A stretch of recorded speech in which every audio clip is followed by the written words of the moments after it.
wonders shall never end. You can imagine that they are still watching these people. They are still watching them. How do we go?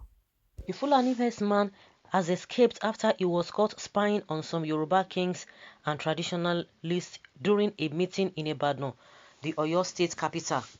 The meeting was to address the worsening security situation in the southwest region.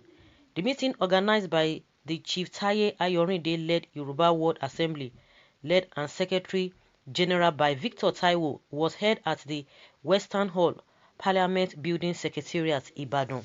The meeting also attracted a large crowd from Oyo, Osun, Lagos, Ondo, Ekiti, and Ūģhť states. However, there was apprehension at some points of the gathering after a suspected Fulani herdsman spied on them and bolted away as soon as he was detected. This development was said to have drawn the anger of Shango worshippers, hunters, who rained curses on him. His Royal Majesty Oba Moses Oladejo Oyediran Ogunsua of Modakeke was just about to drop the microphone when one of the organizers announced the presence of the herder. He said, "We just discovered that a Fulani herder had just spied on us at this meeting. He had recorded all the proceedings, and when he noticed he had been detected, he ran away. All the traditionalists here, you saw what happened. You should do the needful. We didn't invite him." Speaking earlier in the meeting, Oba Oyediran had called on all traditionalists to put their resources together to fight the common enemy, saying, "We have the powers that our forefathers left for us. When these powers are there, why then should these aliens trample upon us? They came to us with sticks, clubs. If it was in the olden days, Oro would come out," he said. "Yoruba has a lot of traditional security systems, but we don't use it. If you have friends or relatives that you are not compatible with, then they stay away from you." He said the traditionalists must come together and apply the defense mechanisms that their ancestors have provided for them to fight insecurity in the region. Let all the traditionalists come together, combine their powers to fight the common enemy, he beckoned. So guys, that is what they are telling us now. They were holding meeting and a Fulani herdsman was there. How come? How did he get there? How manage? That is the question that everybody really needs to they need to answer. I don't understand when they said a large crowd number were there, whether the representatives were the ones that were there or large crowd, because if anybody could come there, that is the way I'm understanding it. Whether you are going to understand it from a different perspective according to what they are telling us. So if everybody, how do you now know? How will we be able to differentiate and whatever? Of course they will know, but was he invited? How come he was there all through and they didn't know that he was there and recorded them?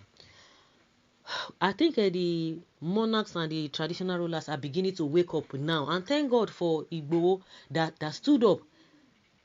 He has challenged them, and since he has challenged them, and let us see what they are going to do. Since they are the constituted authority, both the traditional rulers and the politicians, let us see how far they are going to go.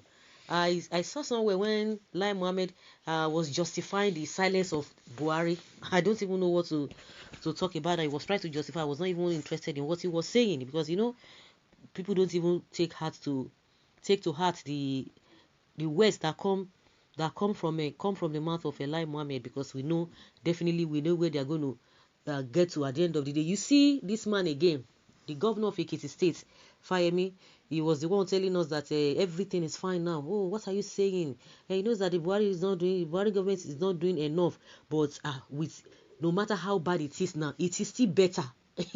So did we vote them in to be comparing, to still continue to get to where we are not supposed to have gotten, or to just be dragging? I don't know, to be making excuses.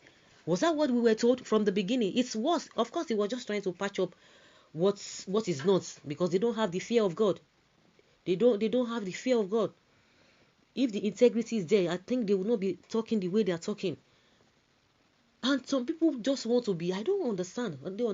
Maybe if it affects them, they will have they will be in a better position to tell a story. They will tell the story better. telling us what we have now is the right thing.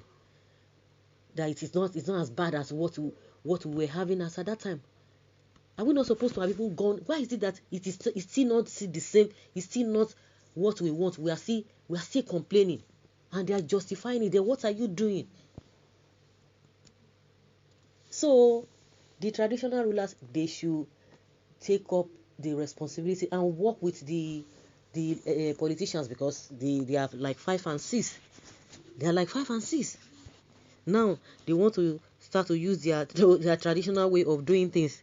And a lot of people who are hailing, once I usually listen to one man that always say that we have already forgotten everything about our traditions. Some people say, oh yes, so all those traditional people, they say, these are strange or foreign, they call them foreign religion. At the end of the day, the ones that are even practicing those religions, they can't even say the truth. We know how those prophets of the old, how they used to speak to power and was a command. That is it.